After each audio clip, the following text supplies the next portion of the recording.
Bonjour à tous, c'est Transformation. On se retrouve actuellement pour une toute nouvelle vidéo dans laquelle on parle d'un accident qui s'est déroulé dans le métro de Paris il y a plus de 100 ans maintenant. C'est parti.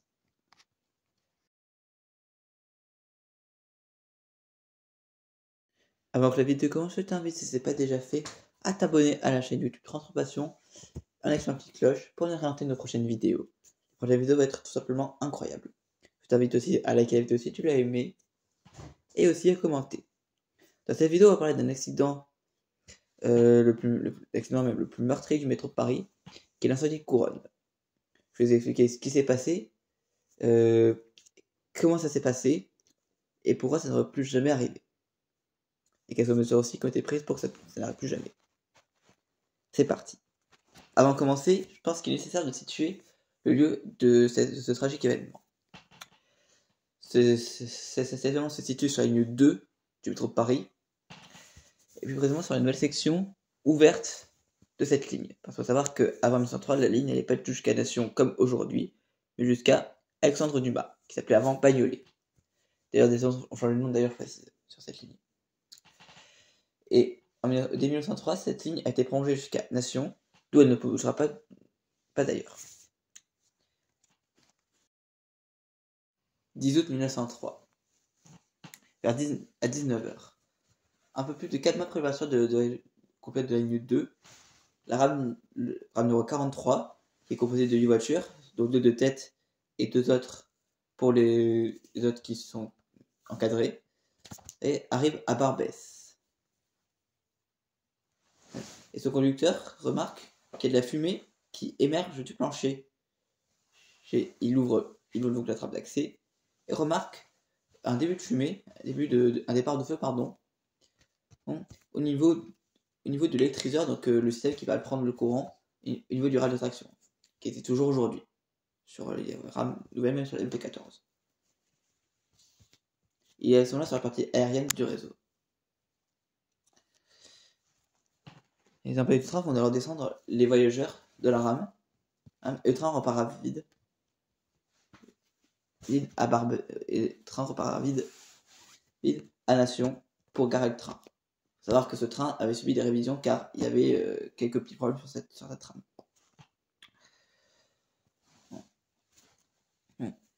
Donc le train repart une fois que le feu semble être éteint. Le conducteur ignore à ce moment-là que ce n'est pas simplement le système de traction qui a pris feu, mais simplement un court-circuit. On va revenir après. Après avoir passé les stations La Chapelle et Aubervilliers, qui s'appelle aujourd'hui Stalingrad, le train sur lequel le feu continue de se développer malgré la tentative d'extinction s'arrête à la station Allemagne, qui est la station Jaurès actuellement. Le conducteur il demande alors un extincteur avant de laisser redescendre sa rame jusque dans le tunnel, jusqu'à Colonel Fabien aujourd'hui. Quelques instants plus tard, la rame qui se trouve derrière le train avarié, et donc le numéro 43, qui est le numéro 52, celui-ci, c'est qui avait d'ailleurs ramassé tous les voyageurs, celui-ci voyageurs à Allemagne pour aller s'ouvrir le train, le pousser pour jusqu'à Nation. Les deux rames arrivent à Couronne et vont dans le tunnel, qui mène vers Nation. À ce moment-là, qu'un court-circuit fait exploser la motrice. Pendant ce temps-là, le train numéro 48 arrive à Station Couronne, et car il avait pendant ce temps-là ramassé tous les passagers qui étaient restés à quai, et arrive à Couronne, complètement blindé et immobilisé par un signal fermé, un signal qui lui impose l'arrêt. Alors c'est pas comme ce que j'avais dit dans la précédente vidéo sur la signalisation, c'est pas des signaux actuels, mais allez voir ce que ça constitue à l'époque. Puis une explosion est entendue depuis le tunnel, où les deux trains ne sont toujours pas repartis. Le conducteur de la rame numéro 48 demande à tous ses passagers de quitter la rame. Et le chef de station ordonne également d'évacuer la station Couronne. Mais quelques d'entre eux vont s'exécuter. Mais presque personne va, et ça c'est ironique, évacuer. En effet, les voyageurs devront espérer soit un remboursement du ticket ou une reprise de trafic. Puis la fumée entre dans la station Couronne et la lumière s'éteint. Tous les voyageurs comprennent alors qu'il y a un gros pépin. La majorité d'entre eux vont retrouver la sortie et vont pouvoir retrouver l'air libre, tandis que d'autres vont courir du mauvais côté. Cependant, il y en a qui vont être très courageux et s'enfuir par le tunnel jusqu'à la station précédente, mais pour d'autres, ce sera trop tard et vont mourir. Le bilan final de cette catastrophe sera ça de 84 morts. Maintenant, qu'est-ce qui a causé cette catastrophe et pourquoi ça a été aussi meurtrière que ça? Parce que 84 morts, c'est quand même pas rien. Bon, pas si vous savez. Déjà, regardez un peu l'aspect des rames de l'époque. Ils sont en bois. Et avec le système électrique, eh bien, ça fait moyennement. On va dire ça comme ça fait moyennement. Et comme il y a eu un court-circuit, parce que c'est un court-circuit qui a provoqué l'incendie, eh bien, ce qui a causé une catastrophe.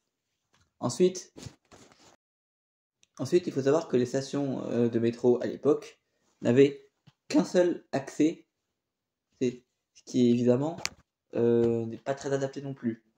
En plus, le système électrique et Seine-et-Voies étaient liés. Enfin, quand je dis ça, c'était un système pour la traction électrique et pour les LED, pour les lumières. C'est vrai que c'était pas des LED. Bon. Des mesures ont ensuite donc été prises pour pallier à ce problème, notamment la construction de 2 sorties dans chaque station, une mesure qui n'a pas forcément respectée par la suite. Et d'ailleurs, pour la petite anecdote, la ligne 3, lors de la catastrophe, était en construction. La ligne 3, qui devait à terme relier Villiers à Père-Lachaise. Bon, elle était prolongée depuis, je pense que vous le savez, mais je redis au cas où. Eh bien, les ouvriers ont fait dans la précipitation pour acheter 2 sorties en urgence.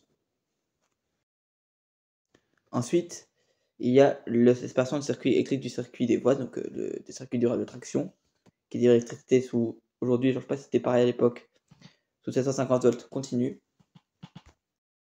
Et surtout, la suppression des rames en bois pour les futures rames de métro. Ces rames vont donc être remplacées par un autre matériel, notamment par les rames Sprague-Thompson, que vous pouvez voir ici, qui est le matériel iconique aujourd'hui de la RATP.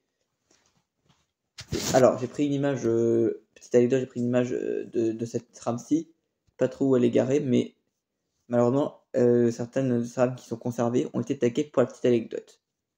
Malheureusement. Et c'est dommage pour ma part, après je reviens sur l'accident, de taguer, de vandaliser des rames qui sont iconiques. C'est pas prévu abandonner, bien évidemment. Alors, à la suite de ces catastrophes, il y aura bien un procès. Alors, avant le procès, il faut savoir qu'il y a eu des accusations du président de la CMP, qui donc exploitait à l'époque la ligne 2 en plus de cette ligne. Mais finalement, ce sera les 2 conducteurs des 2 rames, donc des rames 52 et 43, qui seront culpabilisés et subiront un procès. Ils seront condamnés à 1 mois de prison avec sursis et à 2000 francs d'amende. Pour M. Renaud et Jouffroy, et Chauvin à 3000 francs et Cavalier à 2000 francs. Bon, ça c'est les condamnations, ça c'est pas trop intéressant, donc vous pouvez skipper si vous voulez. La compagnie, elle sera condamnée à 2 millions de francs au titre de l'indemnisation de victimes, dont elle a déjà versé plus d'1 million de francs. Bien évidemment, je tiens à vous rappeler que les accidents, ça arrive bien évidemment. Et pourquoi cet accident n'aurait plus jamais se reproduire? Parce que simplement, les rames ne sont plus en bois. Alors, elles sont, je crois, je sais pas trop quoi elles sont, mais c'est sûr que c'est pas du bois. Je crois que c'est des caisses en aluminium, si je dis pas de bêtises. Je vais voir ça après, et je vais vous dire ça dans les commentaires tout à l'heure. Et en plus, comme je l'ai dit, c'est plus le même circuit électrique pour les systèmes de lumière qui sont aujourd'hui des LED et pour le circuit de radiotraction, comme je l'ai dit.